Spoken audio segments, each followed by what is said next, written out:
जय श्री राम दोस्तों, कैसे हैं आप। आशा करती हूँ आप सभी ठीक होंगे।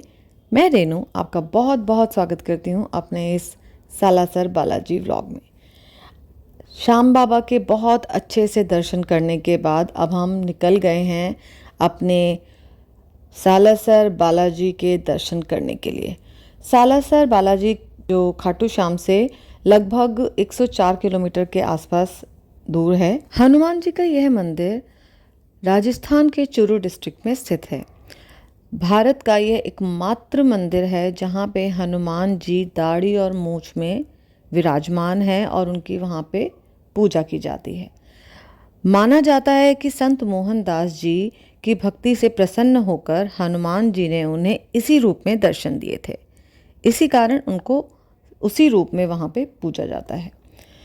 इस मंदिर में एक चमत्कारी धुली भी है जो 300 साल से जल रही है, जो संत मोहनदास जी ने जलाई थी, जिसको कहा जाता है कि जिस धुनी को अगर आप अपने शरीर पे लगाते हैं या आपको अगर कोई बीमारी है तो वो उसका नाश करती है। तो चलिए अब हम पहुंच गए हैं सीता द्वार पे, जो जहां से सालासर धाम लगभग 30 किलोमीटर के आसपास पड़ता है।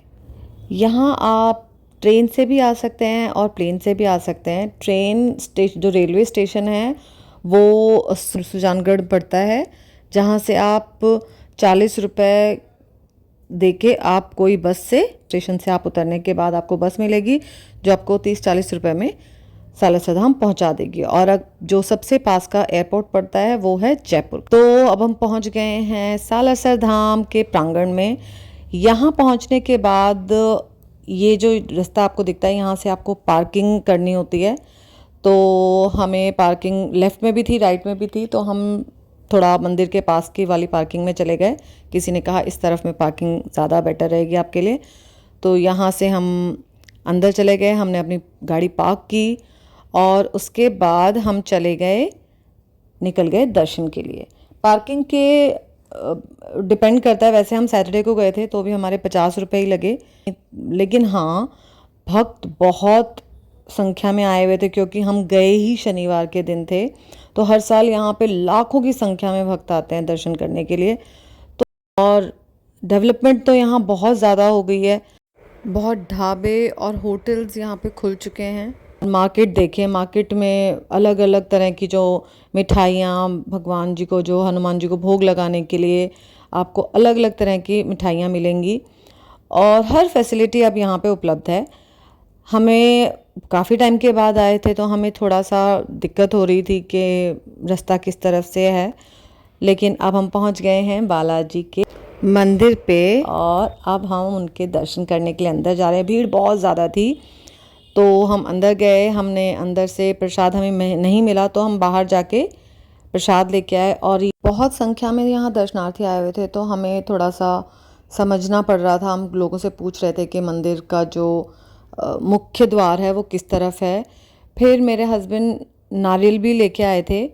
तो यहाँ पे जो ये पेड़ अभी मैंने आपको दिखाया था, वहाँ पे बहुत लोगों को मैंने देखा था और मैं भी पहले आई थी तो मैंने धागा बांधा था, पर अब वहाँ पे नारियल बांध रहे थे तो मैंने भी अपने मन से एक अपनी जो विश है वो मांग के मैंने भी यहाँ पे नारियल बांधा, अपनी विश मांगी और उसके बाद हम निकल गए दर्शन करने के लिए। दर्शन का लोगों ने बताया कि इस तरफ से रास्ता है। शनिवार और मंगलवार के दिन यहाँ पे बहुत भीड़ होती है, तो अगर आप प्लान कर रहे हैं शनिवार और मंगलवार के दिन तो ये सोच के आइएगा कि आपको वहाँ पे डेफिनेटली भीड़ मिलने वाली है। तो हम जैसे जैसे जहाँ जहाँ लोग जा रहे थे उनके पीछे पीछे हम भी चल दिए, और क्योंकि हमें दर्शन करने थे और भीड़ थी लेकिन इतनी भी नहीं थी कि हमें बहुत धक्का मुक्का करना पड़ रहा हो। तो हम जैसे जैसे लोगों के पीछे पीछे पहुँचते गए और हम झंडा भी लिया था हमने भी, तो हम झंडा भी वहाँ चढ़ाने का सोच रहे थे। बट यहाँ लोगों ने अपनी जो मन्नतें मांग के, जैसे पीछे नारियल बांधा था इस तरह से यहाँ पे झंडा बांध रहे थे, तो हमने झंडा यहाँ नहीं बांधा क्योंकि जगह मिल नहीं रही थी। और यहाँ पे लोग ये देखिए गेहूँ भी थोड़ा सा, मुझे बस ये लगा कि हमें गंदगी नहीं फैलानी चाहिए, हमारा ही तीर्थ है ये। तो मैं सबसे यही कहना चाहूँगी इस वीडियो के थ्रू कि प्लीज़ आप जब दर्शन करने आते हैं, ये इस गेहूँ को आप खाते हैं तो अगर आप वजह से वहाँ पे चढ़ा रहे हैं तो प्लीज़ वो नीचे मत गिराइए, साइड में रखिए या बाहर चिड़ियों को डालिए, पर वहाँ ऐसे नहीं डालना चाहिए। भीड़ बहुत ज़्यादा थी और वहाँ पे पानी भी पी के थैलियाँ भी बीच डाल दी थी लोगों ने जहाँ पे चल नहीं रहे थे। तो चलिए अब हम ये बाबा के दर्शन करके अब हम निकल गए हैं बाहर। और हम सुबह से 4 बजे से निकले थे। हमने सिर्फ बीच में हल्का सा ब्रेकफास्ट किया, कॉफ़ी पी थी और पोहा खाया था। तो हमें भूख लगी थी और बेटे ने तो कुछ खाया भी नहीं था। तो हम आ गए यहाँ पे, ये उदय करके एक नया होटल वहाँ पे खुला है, बहुत साफ़ सुथरा था। तो हमने वहाँ पे थाली ऑर्डर की। थाली टेस्ट वाइज ठीक थी, बहुत अच्छी नहीं कहेंगे, बट ये जो मैंने शेक मंगाया ये बहुत टेस्टी था, चॉकलेट शेक। बेटे ने पास्ता मंगाया था। फिर होटल साफ़ था। हमने अच्छे से अपने पैर वैर धोए। वैसे तो हम नंगे पैर अपने जूते चप्पल गाड़ी में ही निकाल के आए थे, पर हम वहाँ पे बैठे, वॉशरूम वगैरह जो आप सारी फैसिलिटी यहाँ पे है। अगर आप स्टे करना चाहते हैं तो इस होटल में स्टे भी कर सकते हैं। रूम्स भी बहुत अच्छे हैं। हमने यहाँ पे आराम से बैठ के अपनी जो थकान थी वो उतारी, क्योंकि अब हमें निकलना था वापस दिल्ली की तरफ। तो अब हम निकल गए दिल्ली के लिए, मतलब अपनी पार्किंग की तरफ जा रहे थे। पार्किंग थोड़ा सा वॉकिंग डिस्टेंस पे थी, ज़्यादा दूर नहीं थी। हमें बहुत अच्छी जगह पार्किंग मिल गई। वहाँ हमने फटाफट से जाते जाते, हम जैसे जा रहे थे तो रास्ते में मिठाइयाँ भी मिल रही थी, तो हमने कुछ प्रसाद अपने घर के लिए भी पैक कराया। और पैक कराने के बाद हमने अपनी गाड़ी जहाँ खड़ी करी थी उस पार्किंग का नाम ढाका पार्किंग था। और जैसे ही आप मेन जो रोड है टी पॉइंट आता है और वहाँ पे सामने पुलिस बैरिकेड लगा हुआ है, वहाँ से अगर आप लेफ़्ट जाते हैं तो आपको ढाका पार्किंग मिलेगी। दूसरी तरफ भी पार्किंग है एक, बट हम यहाँ गए ढाका पार्किंग में, बहुत इजीली हमें स्पेस मिल गई। और उसके रास्ते में बहुत अच्छी मार्केट थी। आप कोई मूर्ति लेनी है, झंडा लेना है, कुछ भी आप अपने घर के लिए लेके जा सकते हैं यहाँ से, और प्रसाद भी ले सकते हैं। कि ये जो है एक और फिर मेरे पीछे लग गई, वो बहुत देर तक मुझे कुछ ना कुछ बोलती रही, बट मैंने उनको कहा प्लीज़ आप चले जाइए, प्लीज़ चले जाइए। उसके बाद हम पहुंच गए पार्किंग में और हमने अपने हाथ पैर धो के और हम बैठ गए गाड़ी में।